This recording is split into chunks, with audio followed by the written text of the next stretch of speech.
just want to say that I'm more than thankful for even having bags this early. I know I wanted bags, but I didn't expect it to get it this early. And, it wouldn't have been possible without, my girl, letting me use the rental. That's a whole different story on why she got a rental, but let me use her car to go and get the bags. But, I got everything I need to bag the car for a very good deal. I do plan on bagging it. I don't know, maybe in the next couple weeks. I just want to make sure I have everything, just to make sure, I want to make sure I got extra pieces, just in case I need anything or something, let's say rips, anything happens. But without further ado, here are the bags.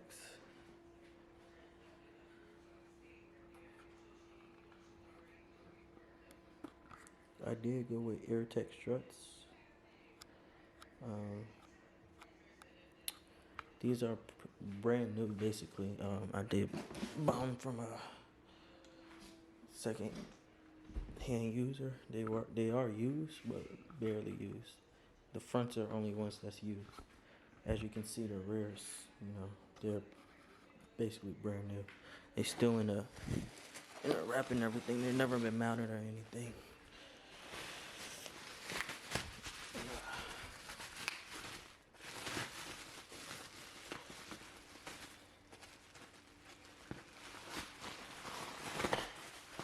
I can get it out. Got it.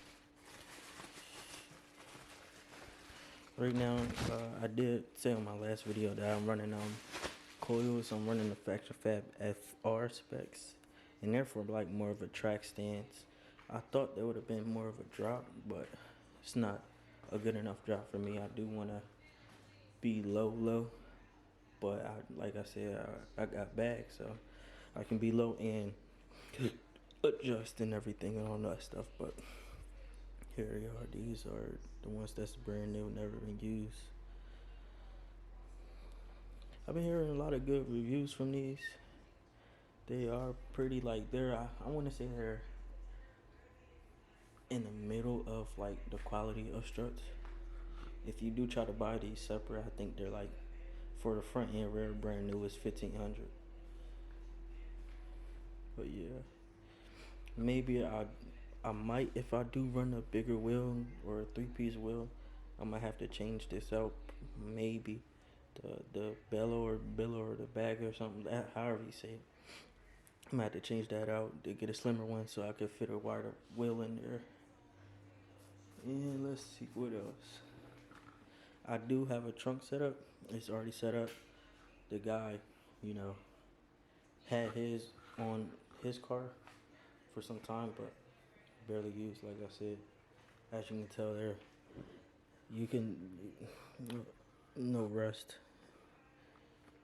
nothing, not even on the top hat, camera plate, barely anything. It looks exactly how it looks on camera.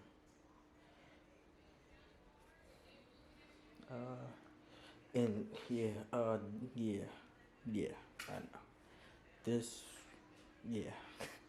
I don't really want to get into all of this, the wiring and everything.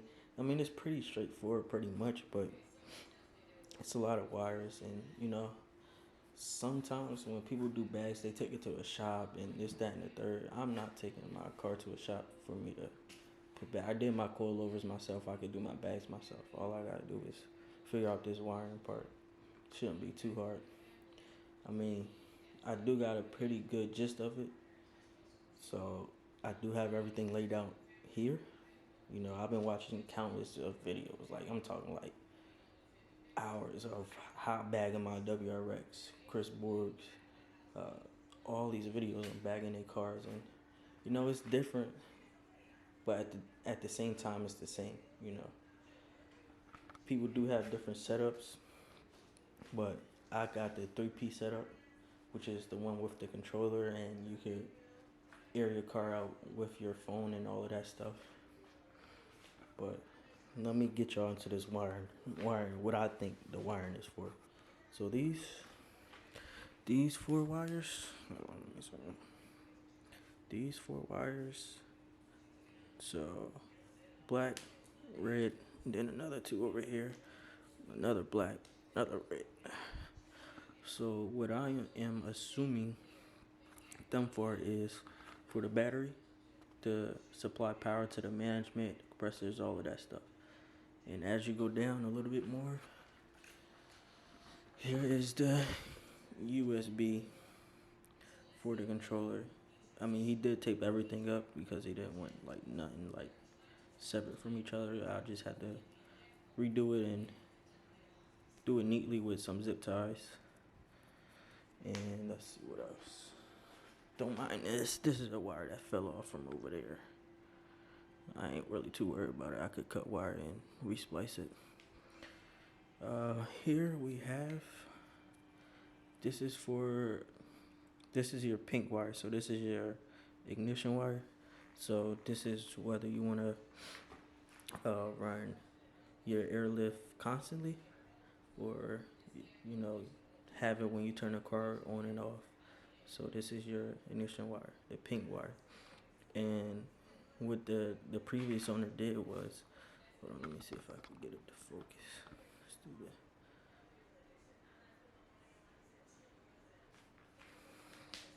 Anyways, what the previous owner did was he spliced it and used a butt connector to connect the ignition wire to this, which is a fuse tap. And this is the 3 amp fuse tap that's in here. So if I pop this open, it's kind of hard to do it with one hand.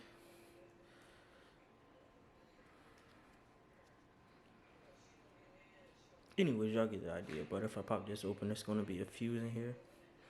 And this is where you get the fuse tap at. And you get like a little metal piece and put it on the end of your fuse in your fuse box. I'll see if I can find a picture and pop it in the screen.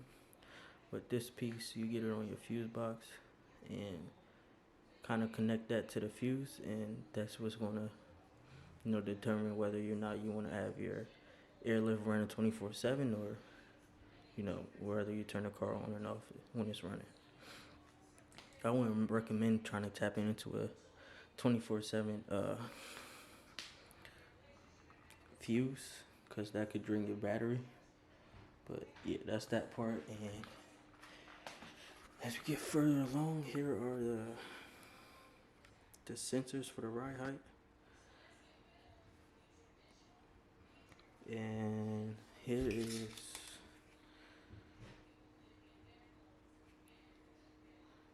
the power source for the management, or the manifold, I guess. And these are the 2 relays. I do have 2 compressors because I wanted to make sure I had 2 compressors just in case one failed. And here's another black and red that you will have to splice into the compressors, which are right there, the black and red compressors. And there are 2 of them since I'm running 2 compressors. Pretty straightforward and simple. Here is the drain for the tank. That's the drain. That is another part of the drain as well. So if I take this cap off, I'm pretty sure people who watch my channel know how tires works. But if I take this little cap off, there's gonna be a little needle inside where I just push that needle in and air will come out. It's literally exactly how your tires work. And right here, the deal with this is, so if I pull this pin, it has a little hole in the middle right there.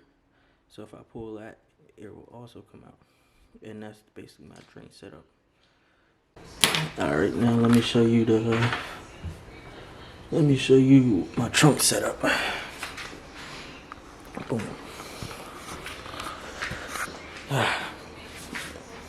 So like I said, 2 compressors. They're dual 444 cc compressors there, or however you say it.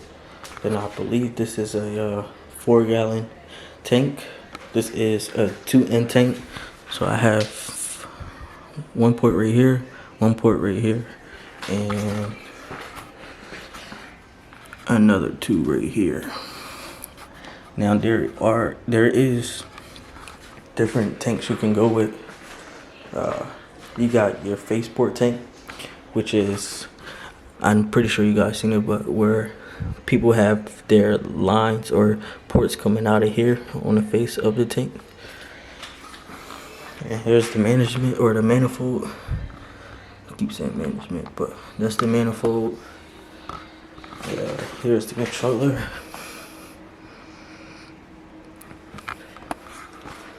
But yeah, that's pretty much it. Like I said, it's pretty simple wiring. It's just, you know, I gotta route it through all the car and all of that stuff.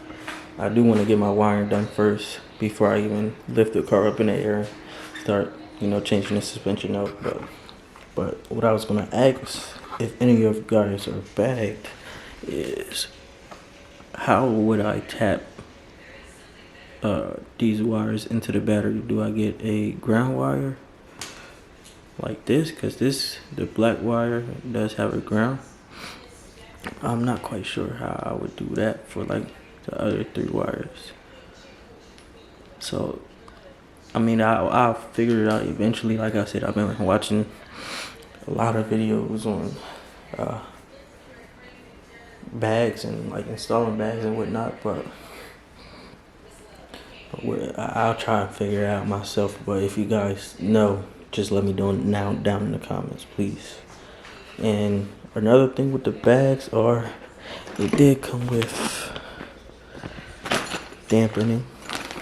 I believe these are 32 weight dampening. And I know some people like to run their leader lines just to be safe. I will get leader lines down the road, but technically speaking, you don't really need leader lines in order to run bags, from what I'm hearing. I mean, just making sure your wires don't move, or not your wires, but your hoses don't move, to prevent the line from, you know, losing air or getting punctured or anything like that. I mean, I might get leader lines because it's my first install and I don't want to, you know, puncture one of my hoses while I'm driving, you know. But anyways, they come with the dampening adjustments. They also come with the fittings, the elbow fittings for the rear bags, and the thing for the front bags. Fitting is right there. It's a push to connect fitting. That's why I say you don't really need what do you call, leader lines to really bag your car. I'll definitely make that purchase after I get everything installed though. I know it doesn't make sense, but I just rather have everything on the car rather than me not having anything on the car and, you know, having to install it and then put it on the car, all that. But yeah, that's pretty much it. So I just wanted to update you guys because this is pretty big since I am bagging a car.